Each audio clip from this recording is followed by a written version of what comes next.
and my house shall be called the house of prayer.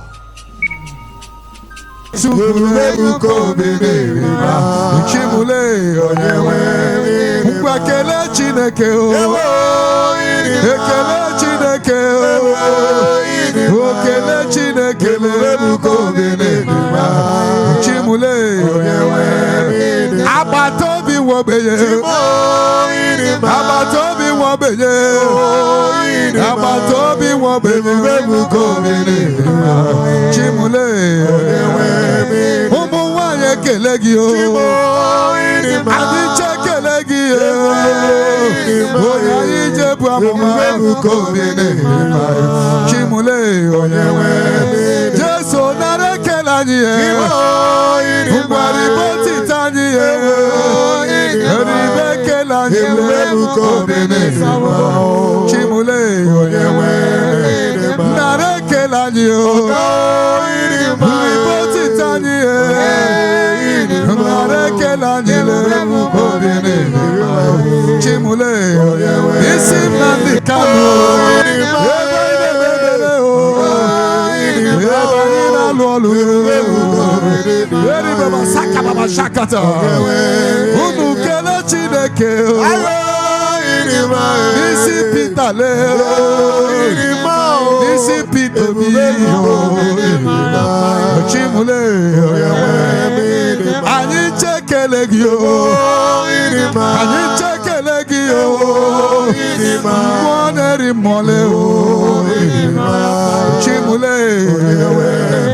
Nisim nandi kanu, anye kelegio, nare kelanyileo, chimule, nisim nandi kanu, anye kelegio, ige meranyio, chimule, nani kipuri meyao.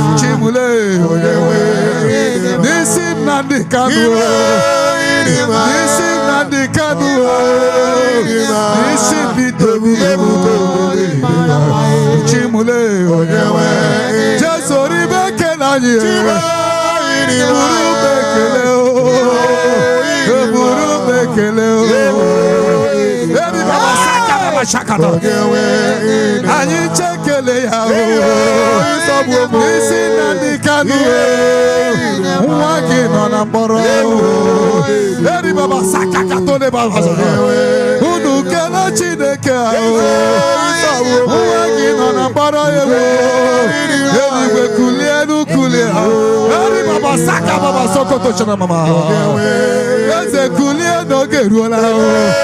Eze kulie no geruola o, eze kulie no geruola o. Eri baba sakato ne baba shakata wa. Eni gwe me pena balea. Eni gwe me pena balea. Eni gwe me pe o. Eri baba sakato ne baba shakata. Nisi basi namdile. Yekele ya o. Anyekele ya o. Chimule, Akana Guaria, Akana Guaria, Akana Guaria, Chimule, Unu Fere Chine Kaka, Nisi Pito Bio, Nisi Mandekano, Akafele Chine Ka, Barani Bebe Pelao. Marani me pelao, Marani me pelano, Chimule, Deno Lambara, Deno Lambara, Wagina Lambara, Chimule. Mama na papa ya wana. Mama na papa ya wana. Lekwana mikano. Chimule. Mama na papa ya wana. Eze kulie. Lekwana mikano. Chimule.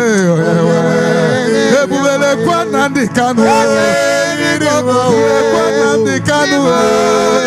Mama na papa ya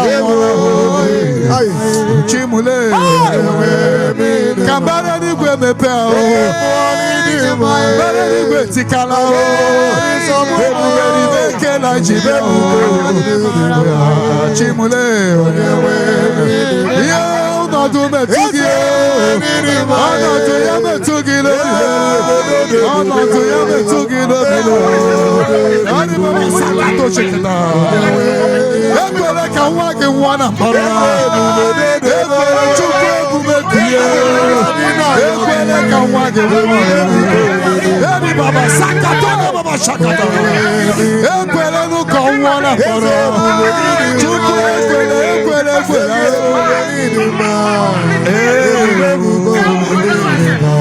Chimule. Eju na gloria o. Akana gloria o. Akana gloria le o. Chimule. Abule beyelu o. Abule beyelu o. Ekwela nu kanwa e. Chimule. Ano do huru ya na mo. Huru ya na mo. Alwo me yam huru ayo. Chimule oyewe. Ano do huru ya diama o. Eze kulie o. Eze bube kulie o. Chimule oyewe. Anuru mi ne mema o. Anuru mi na gloria. Anuru mi na charge mo. Namde kano na mboro. Uwe wegide na mboro. Papa ya na mama ya wana o. Ewe batara yo senyamaka o. Chuku batara yo senyamaka. Ginu kandi igbo mere na Nigeria. Nande wegide na bia o. Wande wegide na bia o. Onye bia na ya o. Agudo biko dobie. Agudo biko dobie. Agudo biko dobie. Enye papa ya hu nebega. Oye mama ya hu nebega. One to nye bia o. One to nye bia. Chineke bia o. One woke bia o. One woke bia o. One woke bia o. One gide berega.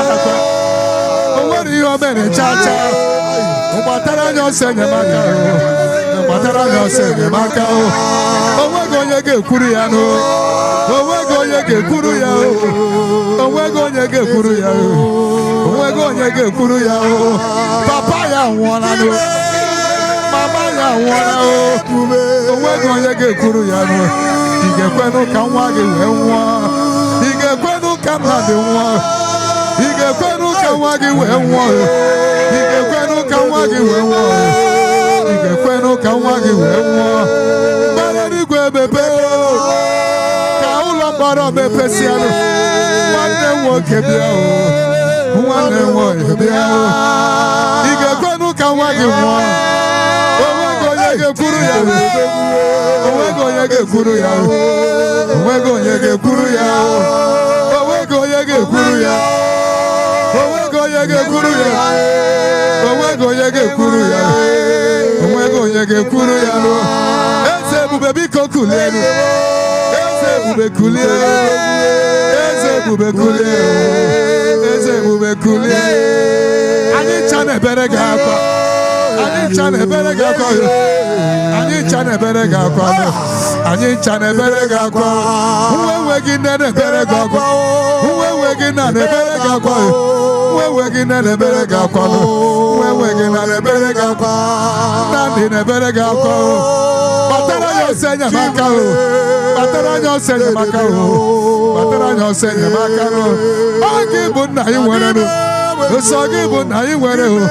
Isogi buna yi werano. Isogi buna yi werano. Ogi ne bura yaro. Isogi ne bura yaro. Isogi ne bura yaro.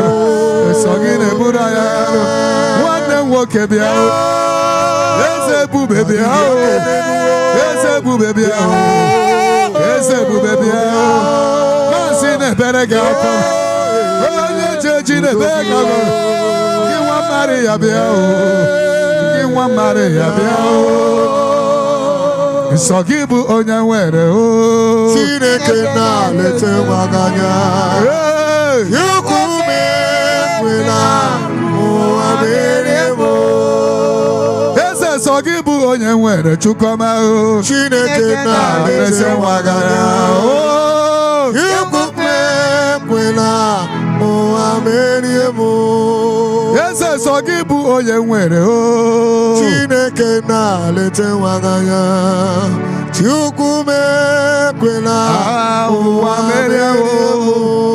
Eze sogibu onye mere o. Chineke na lete maganya. Chukume kwela muaberemo. Open your mouth and worship this God. I tell you that the people of Israel were blowing the trumpet in honor to God and the prison. And as they were praising God, the walls of Jericho collapsed. Worship this God because every walls of Jericho in your life, walls of Jericho in your business is going to collapse. I don't know the wall around you, the wall around Oyendu. That wall will be broken tonight. Amen. Anybody that happens to be the wall will go down. Amen. Worship this God on behalf of your family. Marabakato sekete, lebragato seketo shanalama, makato sokoto, lebragadaba shanalama, lebragato sokoto. Father, we worship you. Father, we adore you. In the name of Jesus Christ. Amen. Open your mouth and begin to ask God to forgive you. In any way we have offended him, open your mouth right now. You know your sins. You know the way you have offended him. This night, the heaven is going to be the Holy Ghost. Jesus, the woman. The for the Lord your God is a divine fire.